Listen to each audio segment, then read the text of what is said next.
Hi, welcome back again to Watchwell Studio. This is the second video in our series on Chicago Express, and this one is an explanation of cube rail games and train games and what that actually means. So what is a train game and what is a cube rail game? Well, when we talk about train games as board gamers, we're not talking about games with railway themes like, for example, Ticket to Ride. What we would say about that is it's a heavily themed game about building railway lines. As board gamers, when we say that, what we're talking about is games that have followed the style of Francis Tresham's games. These were 1829, and he followed it with 1830 Railways and Robber Barons. That was way back in 74 and 85. It's still in print today, and you can find a copy for about $100 US. So those are the two original 18xx games, and there are literally hundreds of those games now. They're nearly always set in the 19th century, and they always reference Francis Tresham's game. They usually use the date in the title, the way he did. The games have names like 1846, Race for the Midwest, which was in 2005, and 1822, the Railways of Great Britain, and so on and so forth. So collectively we call these games 18xx. So when we say train game, what we mean is an 18xx game, a game like 1830 Railways and Robber Barons. What are the features of these games then? They have buying and selling shares in railway companies, operating the companies to increase their value, buying rolling stock and stations, developing railway routes using a set of hex tiles, and a hexagonal grid map with terrain and cities that will affect the company value, receiving dividend payouts based on the company's value, and finally player wealth will be the victory condition.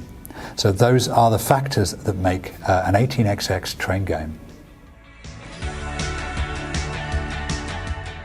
And the thing is that doesn't really explain what differentiates the game from other games. And what it is that players are joint shareholders, which means there are joint incentives in the game.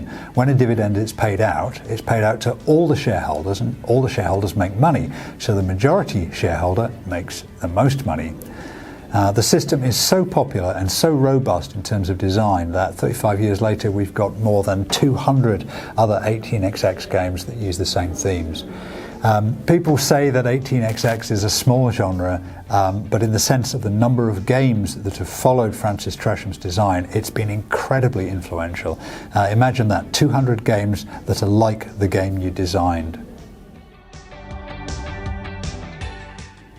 So much for 18xx games, but all the train games we've reviewed so far have been cube rail games. And what does that mean? What's a cube rail game?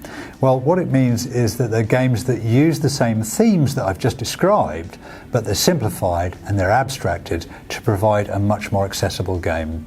The rules are much simpler. They often fit onto a single page. Here are the rules for Chicago Express. This is in German for whatever reason.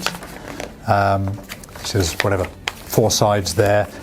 This is the Japanese version, and you can see it fits very easily onto these few sheets of A5 with the illustrations.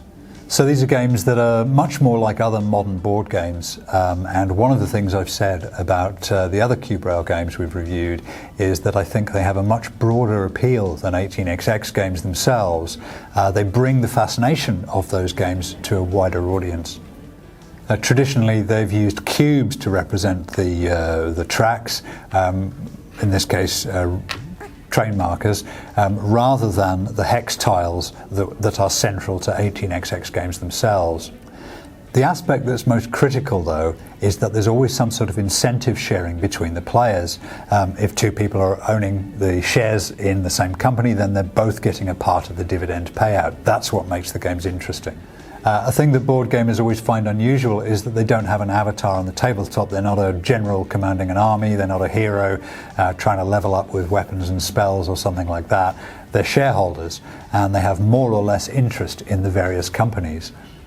I think this sounds dry, But in practice, the game is very, very deep and it's confrontational. And we see a lot of the fundamentals I've described of 18xx games in cube rail games, and particularly clearly in this game, Chicago Express.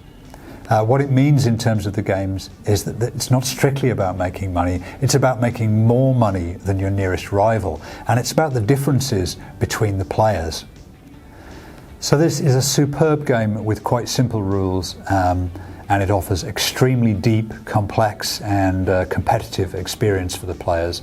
It's a million miles from a game like Wingspan, where you're happily building your burn edge, and this is absolutely about what other players are doing and how much you can get in their face and steal their stuff. So I hope that was interesting. This was the second of 4 videos that we've made about Chicago Express. Join us again for the others.